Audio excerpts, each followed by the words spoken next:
If you've ever talked about Thailand with friends, chances are one city always comes up first: Pattaya.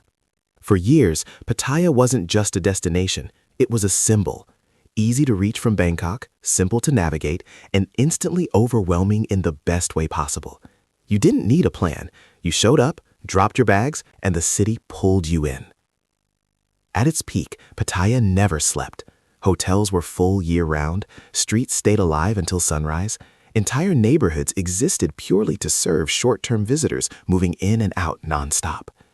For many travelers, Pattaya meant freedom, cheap fun, and a kind of chaos that felt exciting instead of stressful.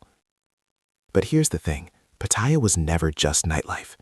There were beaches, malls, food markets, local neighborhoods, and everyday life happening quietly alongside the party. The city grew fast, and for a long time it felt unstoppable.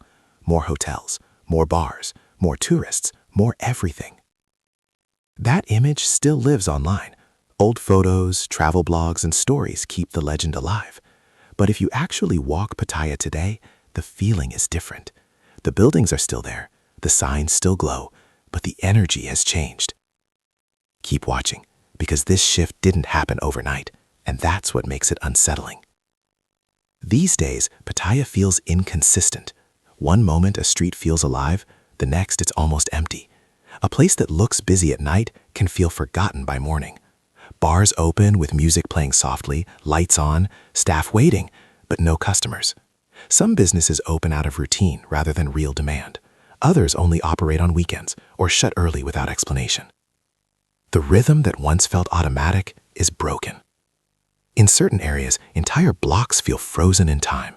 Shuttered storefronts, faded signs advertising events that ended years ago, posters bleached by the sun. The sidewalks are clean, the infrastructure still works, but the people are missing. What stands out most is how ready the city still looks for crowds that never arrive. Wide streets, massive venues, oversized bars and clubs built for volume. Yet on weekdays, especially afternoons, you can walk long distances without seeing more than a few people. Even near the beach, there are stretches of quiet that feel strangely out of place. Hotels tell the same story. From the outside, everything looks normal. Front desk staffed, promotions advertised, lights on. But inside, lobbies echo. Elevators run nearly empty. Breakfast areas that once overflowed now sit half-used. This isn't abandonment, it's hesitation, like a city waiting for something to return. For decades, Pattaya thrived on a very specific system. Short stays, fast spending, constant turnover. People arrived for a few days, spent freely, and moved on. As long as the flow never stopped, the system worked. That model shaped the city. Hotels packed tightly together, entertainment districts multiplied, entire zones designed around non-stop arrivals. There was no reason to slow down or diversify. Demand seemed endless. But travel changed. Flights became more expensive. Travelers became more careful. Many now take fewer trips, stay longer in one place, or look for experiences that feel different from what they've already done. Pattaya, once unique, now competes with dozens of destinations offering similar experiences. Other places adapted faster. Cities in Vietnam, the Philippines, and even within Thailand repositioned themselves. Chiang Mai, Phuket, and smaller islands shifted their focus. Pattaya mostly stayed the same. And a volume-based system is fragile. When visitor numbers dip even slightly, everything feels it. First the bars struggle, then staff hours get cut, then places quietly close. The visitors who remain spend less time in nightlife areas or avoid certain parts altogether.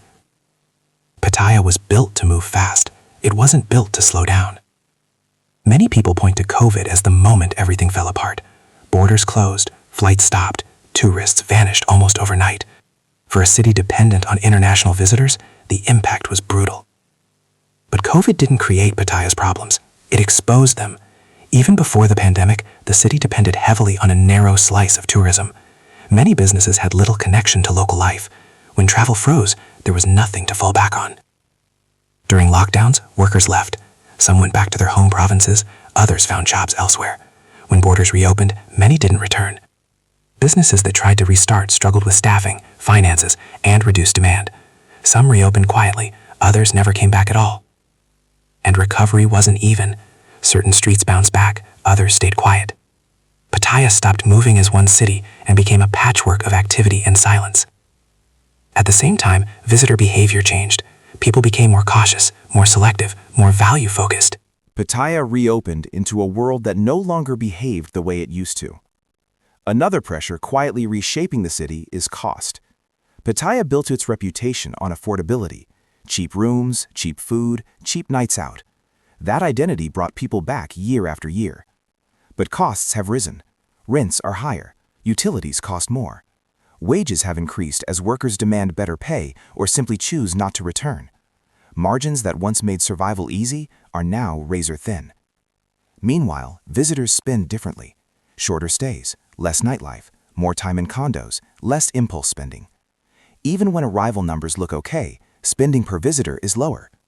That creates a dangerous cycle. Businesses raise prices to survive. Higher prices push budget travelers away. Regular customers cut back. Foot traffic drops. Staff hours get reduced. Entertainment disappears. Atmosphere fades. And in a city built on momentum, once people sense things slowing down, they hesitate. That hesitation spreads. Beyond money and tourism numbers, Pattaya faces something harder to measure: its image. For decades, the city became known for one very specific experience. That reputation attracted millions. For a long time, it worked. Now it holds the city back. Families look elsewhere. High-end travelers skip it. Even younger tourists often choose destinations that feel more balanced or authentic. Culture, nature, and slower travel win attention now. There have been attempts to rebrand: family attractions, beach upgrades, public spaces. On paper, it makes sense. But reputations aren't changed by brochures. They're shaped by stories, memories, and expectations. So visitors arrive expecting one thing and find another. Some are disappointed. Others are confused. Without a clear identity, Pattaya becomes harder to sell to new audiences. Add to that the construction boom: cranes everywhere, new condos, new hotels, glossy billboards promising sea views and modern living. But many of these buildings aren't for full-time residents. They're for investors and short-term owners. At night, entire towers glow with only a few lit windows. They add height to the skyline, but not life to the streets. Restaurants and shops depend on regular customers. Empty buildings don't provide that. Pattaya looks developed, even overbuilt, yet parts of the city feel hollow. Still, Pattaya isn't dead. Visitors arrive every day. Weekends and festivals bring energy back. Infrastructure continues to improve. Transport links are better. The city has experience, location, and a massive service industry. But it can't return to what it was. Recovery now isn't about crowds. It's about adaptation, longer stays, broader appeal, a stronger connection between tourism and real life. That takes time, direction, and tough choices. Right now, Pattaya feels suspended between two versions of itself. The past is everywhere. The future isn't clear yet. Life continues, but confidence is gone. There was no dramatic collapse, just a slow shift, one closure at a time, one quieter night after another. The real question isn't whether Pattaya survives next season. It's whether the city can redefine itself before the old model fades completely. If you've been to Pattaya recently, let me know what you noticed. Do you think the city can reinvent itself, or is the golden era truly over? If this breakdown helped you understand what's really happening, hit like, subscribe for more real stories from Thailand, and share your thoughts in the comments.